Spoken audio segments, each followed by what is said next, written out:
നമസ്കാരം. അങ്ങനെ കലി തീർത്ത് ഇന്ത്യ. കലി എന്ന് വെച്ചാൽ മുട്ടൻ കലി ഉണ്ടായിരുന്നു. അത് ഇന്ന് പലിശയുടെ പലിശയും കൂടി കൂട്ടിക്കൊടുത്ത് ഇന്ത്യ. സത്യം പറഞ്ഞാൽ തലങ്ങും വിലങ്ങും നാടി 20 ഓവറിൽ 234 റൺസാണ് എന്റെ കർത്താവെ അടിച്ചു ചേർത്തത്. 234 റൺസാണ്. കഴിഞ്ഞ പ്രാവശ്യം ഡക്കായ 2 താരങ്ങൾ അഭിഷേക് ശർമ്മയും റിങ്കു സിംഗും വന്ന് അങ്ങോട്ട് തകർക്കുകയായിരുന്നു. അഭിഷേക് ശർമ്മയുടെ രണ്ടാമത്തെ കളി, ഫസ്റ്റ് കളി ഡക്കായി പുറത്തായി.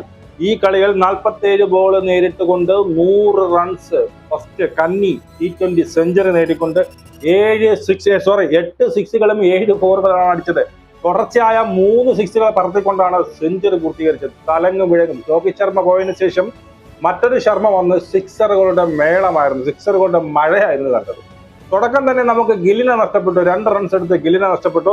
അവിടെ നിന്ന് ഋതുരാജ് ഗെയ്ക്വാഡും ഈ പറയുന്ന അഭിഷേക് ശർമ്മയും കൂടി അങ്ങോട്ട് തുടങ്ങി. ഗെയ്ക്വാഡ് കുറച്ച് പതുക്കെ സ്ലോ ആണ് തുടങ്ങിയെങ്കിലും അഭിഷേക് ശർമ്മ നേരിട്ട രണ്ടാമത്തെ ബോൾ തന്നെ സിക്സർ പറത്തിക്കൊണ്ടാണ് തുടങ്ങിയത്. ഒരു ലൈഫൊക്കെ ഉണ്ട്, അതൊക്കെ ശരി തന്നെ. പക്ഷെ ഉളപ്പൻ ആടിയായിരുന്നു, അടിച്ച് റൊട്ടിയാക്കിയിട്ടുണ്ട്. സുംബാവെ അടിച്ച് റൊട്ടിയാക്കിയിട്ടുണ്ട്.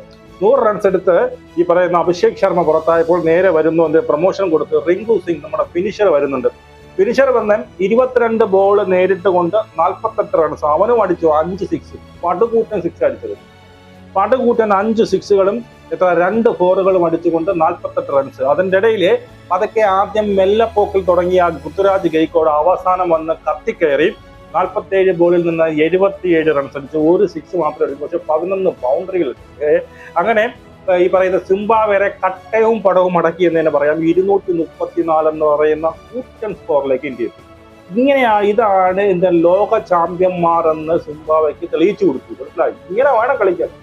സെയിം പിച്ചായിരുന്നു, പക്ഷെ ഇന്നലത്തെയും കളിയും കുറച്ചുകൂടി എന്ത് ചെയ്തു, മാറ്റം സംഭവിച്ചു. നമ്മൾ ഇന്നലെ എന്ത് ചെയ്തു, അവരെയൊക്കെ കുറ്റം പറഞ്ഞു. ഇന്ന് നമ്മൾ അവരെ തോൽക്കണം. ഇന്ന് അവർ കളിച്ചുമ്പോൾ നമ്മൾ എന്ത് ചെയ്യുക, അവരെ പോയിട്ട് പറയുക, അവരുടെ നല്ലത് പറയുക. അപ്പൊ ഇന്ന് എന്തായാലും അഭിഷേക് ശർമ്മ ഈ ലോക ക്രിക്കറ്റിൽ തന്റെ വരവ് അറിയിച്ചിരിക്കുകയാണ്. മനസ്സിലായോ? ഇനി ആര് വരുമ്പോൾ, നമ്മുടെ യശസ്വി ജയ്സ്വാൾ വരുമ്പോൾ അവരെ മാറ്റായിരുന്ന, എന്തായാലും 1 സെഞ്ചുറി അടിച്ചിട്ടുണ്ട്. അടുത്ത കളിയിലേക്ക് ഒന്ന് മാറ്റാൻ അവനൊരു അവസരം കൊടുക്കും. യശസ്വി ജയ്സ്വാൾ ഒരു കളി കൂടി കയറിയിരിക്കട്ടെ. അല്ലെങ്കിൽ എനിക്ക് തോന്നി ഇവർക്ക് ഇങ്ങനെ ഒരു പ്രശ്നമുണ്ട്. യശസ്വി ജയ്സ്വാൾ വരുമ്പോൾ അവനെ മാറ്റാതിരിക്കുന്നതായിരിക്കും ഏറ്റവും ബെറ്റർ. എന്തായാലും അതിനെക്കുറിച്ച് നമുക്ക് പിന്നെ സംസാരിക്കാം. അപ്പൊ എന്തായാലും ഇന്ത്യ 234 എന്ന് പറയുന്ന കൂട്ടൻ സ്കോർ അടിച്ചിട്ടുണ്ട്. ഈ പറയുന്ന സിംബാബ്വെയുടെ പരിപ്പിളകിയിട്ടുണ്ട്. അപ്പൊ ഇതെല്ലാം നമുക്ക് മാച്ച് കഴിഞ്ഞിട്ട് നമുക്ക് നല്ലൊരു ചെണ്ടമേളമൊക്കെ കൊണ്ട് വരാൻ ശ്രമിക്കാം. നമുക്ക് വീട്ടിൽ കാണാം. ജയ് ഹിന്ദ്.